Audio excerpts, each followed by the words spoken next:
Hello there and welcome back to the channel. This is Nerd World.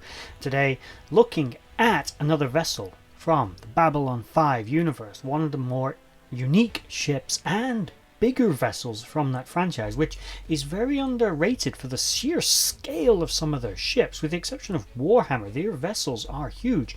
They are larger than the average ship in Star Trek. They're easily on a par with vessels from Star Wars, with the exception of the really insanely big ones like the Death Star, and I still don't think that's a space station.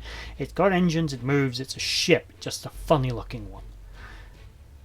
Regardless, we are today looking at the Explorer series vessels of the Earth Alliance, a relatively rare ship, as commented on by Captain Sheridan. You'll be lucky if you see one more than once in your entire Earth Force career, because these things go out into deep space and they don't come back too often. There also aren't very many of them, so unless you're posted to one, you don't really see too much of them. But fantastic ship. Before we get started, like, share, subscribe, comment down below, and suggest to me any other vessel in the B5 franchise you'd like a breakdown of, or any ship from any other franchise for that matter. Before we get fully into this video, I would like to reference once again my sponsor, Relentless Rebels, who are linked down below. Follow the link, go to their website, check it out. They specialize in Viking style jewelry. If this is something you think you might like, use the promo code NERD20 at checkout to get yourself a 20% discount. This helps out the channel and gets you something cheap, hopefully, that you like. With all that said, let's get into this video. The Explorer type vessel used by the Earth Alliance in the mid to late 23rd century was a type of vessel that was not built for military purposes, but was built to expand the sphere of influence of humanity across the Milky Way galaxy. This vessel was a vessel of exploration and peaceful first contact with alien civilizations, as well as building new jump gates, which were the bread and butter really of these ships, as new jump gates could be used to charge other races to use them. So these vessels spent a lot of their time out on the rim of known space, building new jump gates to expand the territorial interests of the human race. The vessels themselves are very large, elongated, tubular vessels that look rather skeletal in some ways in appearance. Like many Earth Force ships, they have a rotational section around the midship, which is used to simulate gravity in that area. The large sort of negative space areas of the ship are used to hold prefabricated components for construction of jump gates, other construction materials, spare parts, and other bits and pieces that will be used exterior to the ship, such as drones and things that could detach. Like other Earth Force vessels, it also has a large hangar bay located at the front of the ship where smaller craft can be detached. These vessels, although not strictly military, are military run, and as such do have defensive capabilities in the form of 4 particle beam cannons and 4 ion pulse cannons.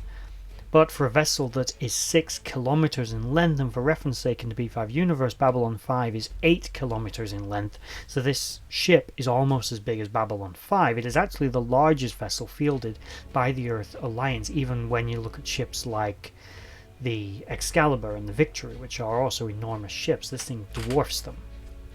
The most notable vessel of the class was the EAS Cortez, which got lost in hyperspace and went off beacon, and was the recipient of a very risky rescue maneuver by B5 fighter wings, which was successful, although there were a few casualties.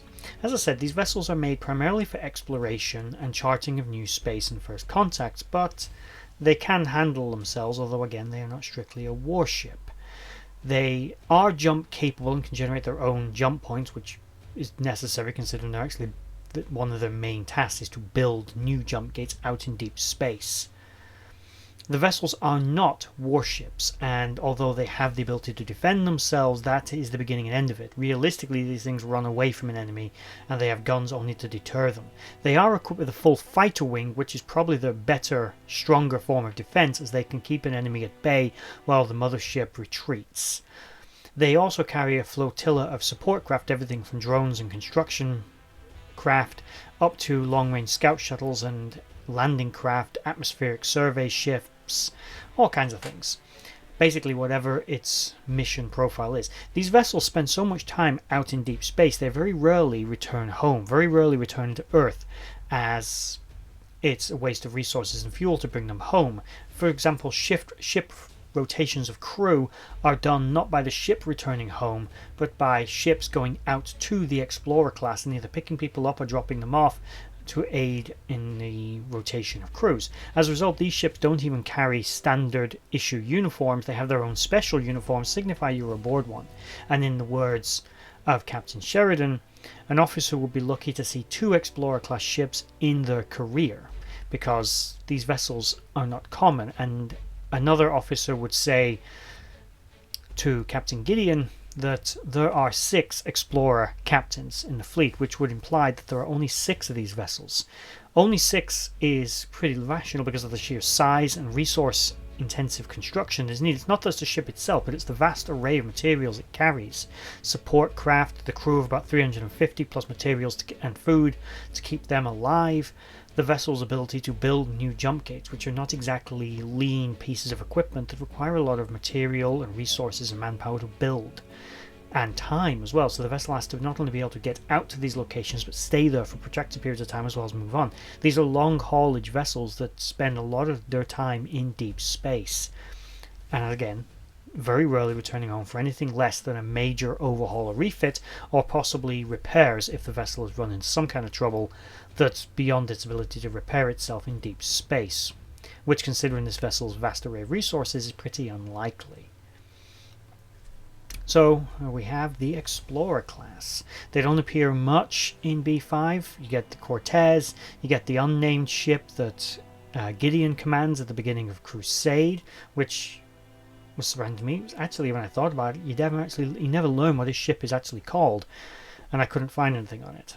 There are, of course, references to other vessels in the fleet, and it is referenced that one of these ships was what dropped off the Icarus on its mission to Alpha Omega 3, where the vessel would be lost to the shadows. It was actually an Explorer class ship that dropped that vessel off. Again, this would be one of the vessel's duties, to support smaller scientific missions.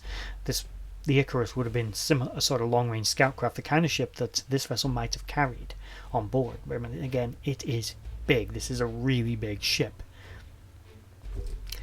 So again,